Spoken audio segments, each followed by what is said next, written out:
ស្ដីគ្នាយើងឥឡូវយើងចូលមកដល់មេរៀន Sabic បន្តទៀតមកដល់វគ្គទី6គឺ core feature Sabic យើងដដែលប៉ុន្តែមាន2ចំណុចបន្ថែមទៀតគឺ GeoMap ហើយនិង Map អញ្ចឹងតើ GeoMap ជាអ្វីហើយនិង Map ហ្នឹងវាជាអ្វីនៅក្នុង Sabic អញ្ចឹងយើងទៅមើលទាំងអស់គ្នាតោះអញ្ចឹងយើងចូលមកក្នុង Sabic បើយើងមកយើង login មកណាអូខេអញ្ចឹងចំណុចទី1យើងមកមើល GeoMap អញ្ចឹង GeoMap ហ្នឹងវាមាននៅលើ dashboard តែម្ដងពីព្រោះតែចូលមកដល់ dashboard ហ្នឹងគឺវាឃើញ GeoMap ហើយ GeoMap ហ្នឹងយើងចង់ដាក់ក៏បានមិនដាក់ក៏បានដែរយើងអត់ចង់ដាក់យើង edit dashboard ទៅយើង delete ទៅចោលអញ្ចឹងណាបើយើងខ្ជិលដាក់ហើយបើយើងចង់មើល dashboard ហ្នឹង GeoMap យើងគ្រាន់តែ add GeoMap មកអូខេអញ្ចឹង GeoMap ហ្នឹងគឺវា show map របស់ server Sabic របស់យើងហ្នឹងនៅ location map ហ្នឹងដែរអញ្ចឹង default របស់វានៅណាវានៅ Latvia នេះនៅប្រទេសអីអូនៅម្ដុំរុស្ស៊ីនេះអញ្ចឹងយើងចង់ដូរដាក់ទីតាំងនៅ location របស់យើងវិញអញ្ចឹងយ៉ាងហ្នឹងយើងដូរយើងចូលមកក្នុង data collection យើងចូលមក host គេខ្ញុំ save dashboard មួយសិនចូល data collection ខ្ញុំចូលមក host អញ្ចឹង Sabic server ហ្នឹងយើងចុចលើ Sabic server របស់យើងមកយើងចូលមក inventory យើង scroll ក្រោមបន្តិចយើងឃើញមានកន្លែងឲ្យយើងដាក់ map ហើយអញ្ចឹងយើងគ្រាន់តែ copy ទីតាំង map របស់យើងមក map គឺគ្រាន់ map របស់យើងនឹងឯងអញ្ចឹងទីតាំងយើងនៅណាយើងទៅរកទីតាំងហ្នឹងទៅឥឡូវឧទាហរណ៍ថាទីតាំងខ្ញុំនៅម្ដុំជំនះអូខេអញ្ចឹងខ្ញុំគ្រាន់តែ point នៅចិត្តជុំមាសហ្នឹងមក point put មកអញ្ចឹងយើងយក share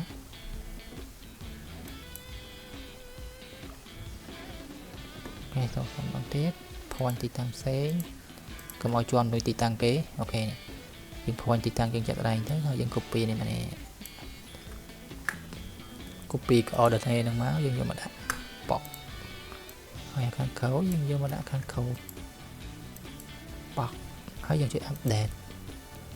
បន្ទាប់មកយើងមកមើលនៅក្នុង dashboard របស់យើងវិញយើង replay មកហើយអញ្ចឹង map យើងមកដល់ Cambodia បាត់ឃើញទេនេះ zoom វាមក zoom រហូតមកដល់ទីតាំងដែលយើងដាក់នៅជុំមាសម្ដុំជុំមាសនេះគឺ location ហ្នឹងគឺវាមកនឹងតែម្ដង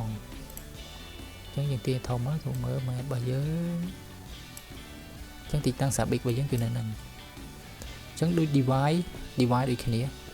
យើងចង់ add device យើងនៅកន្លែងផ្សេងក៏បានដែរឧទាហរណ៍ថាយើងមាន VPN មានអីចង់ monitor អញ្ចឹងណាអញ្ចឹងខ្ញុំឧទាហរណ៍យ៉ាងណាខ្ញុំមាន marketing ខ្ញុំមួយទៀតអូខេ sales សិនចូល data collection មាន house នេះ marketing អញ្ចឹងខ្ញុំចូល inventory ដូចគ្នាខ្ញុំចូល manual តោះមកខ្ញុំ copy location map កន្លែងផ្សេងខ្ញុំដាក់ឧទាហរណ៍ខ្ញុំដាក់ map ផ្សេងអូខេនៅនេះចុះ copy ខ្ញុំយកមកដាក់នៅម្ដុំ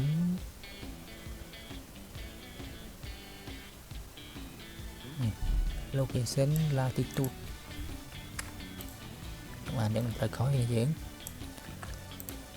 ដាក់មកអូខេអញ្ចឹងយើង update អញ្ចឹងយើងមកមើលយួរមានហ្នឹងឃើញទេ2 device យើងមាន2នៅ Cambodia ប៉ុន្តែកន្លែងទីតាំងផ្សេងគ្នានេះ router marketing នេះ server Sabic ឃើញទេមាននៅទីតាំងផ្សេងគ្នាតែពេលយើងព្រមឲ្យវា map យើងវាទូចឃើញវាដាក់លេខ2នៅហ្នឹងយើង click ទៅមាន2សាខានៅ Cambodia សាខានៅ Cambodia ទៀតអូខេយើង zoom ចូលមកវា2ផ្សេងគ្នាទីតាំងផ្សេងគ្នា device 2ហ្នឹងអញ្ចឹង GeoMap មានប៉ុណ្ណឹងអញ្ចឹងយើងចូលមក map របស់យើងចំណុចទី2គឺ map គឺមិនមែនជា map real Google Map ហ្នឹងទេ map នៅក្នុង Sabic នេះគឺមានន័យថាគឺជា device ដែលយើង design ជា infra របស់យើងតែម្ដងអញ្ចឹងវាធ្វើយើងចូលមកក្នុង monitoring maps មាន S ហ្នឹងមកយើងចុច map ហ្នឹងទៅគឺមាន location default map default របស់យើងមួយយើងចង់ edit នៅហ្នឹងក៏បានយើង create ថ្មីក៏បានតែខ្ញុំចង់ create ថ្មីខ្ញុំដាក់ my infra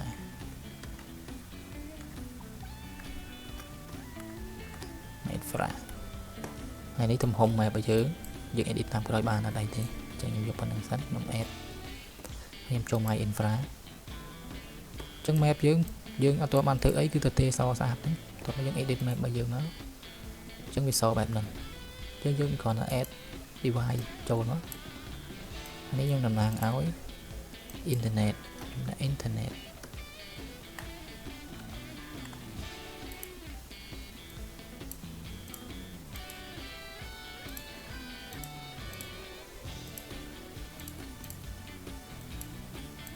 ខ្ញុំ add ថែម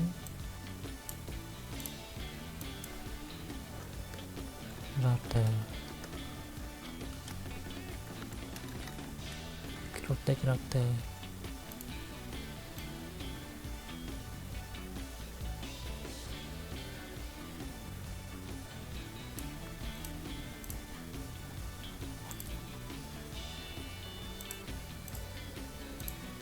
ខ្ញុំ add device មួយទៀត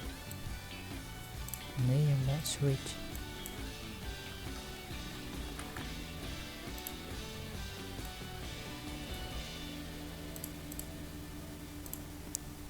ខ្ញុំ add មួយទៀត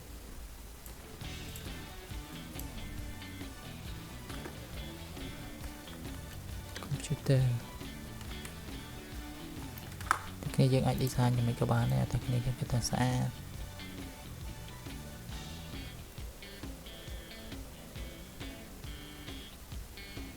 workstation ចឹងខ្ញុំ copy ខ្ញុំ paste តាម workstation 2ចឹងយើង connect device ហ្នឹងចូលគ្នាយើង select 2មក add link select 2ទៀត add link select 2ទៀត add select 2ទៀត add អូខេចឹងយើងមានប៉ុណ្ណឹង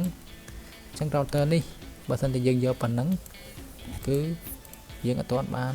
monitor មកឃើញទេយើងគ្រាន់តែ design map ទេចឹងយើង edit វិញមកអានេះយើងត្រូវចាប់មើល monitor ចឹងយើងអត់ដាក់ type ជា image យើងយកជា host វិញហើយយើង select device របស់យើង router នេះ router marketing ចាំ apply close ចឹងយើង update មកចូល my infra ឃើញវា load វា OK ចឹងវា load វា OK ហ្នឹងមានន័យថា router របស់យើងវា app ធម្មតាចឹងយើងគ្រាន់តែចុចលើវាមួយវាចេញ service ឲ្យយើងតែអូខេយើង ping ទៅមើល router របស់យើងដើរអត់អូខេដើរ certificate ping ស្គាល់ចឹងអាផ្សេងចុចទៅអត់ទៅដោយសារតែវាអត់ទាន់ link ជាមួយនឹង device real device របស់យើងចឹងយើងធ្វើការ ping អត់កើតទេចឹងនេះមានតែពីរចំណុចហ្នឹងទេចឹងបើគ្នាយើងឆ្ងល់អាច comment សួរបានជួបខ្ញុំនៅវីដេអូក្រោយទៀតចំណុចខ្សែ big ក្រោយទៀតអរគុណបាយបាយ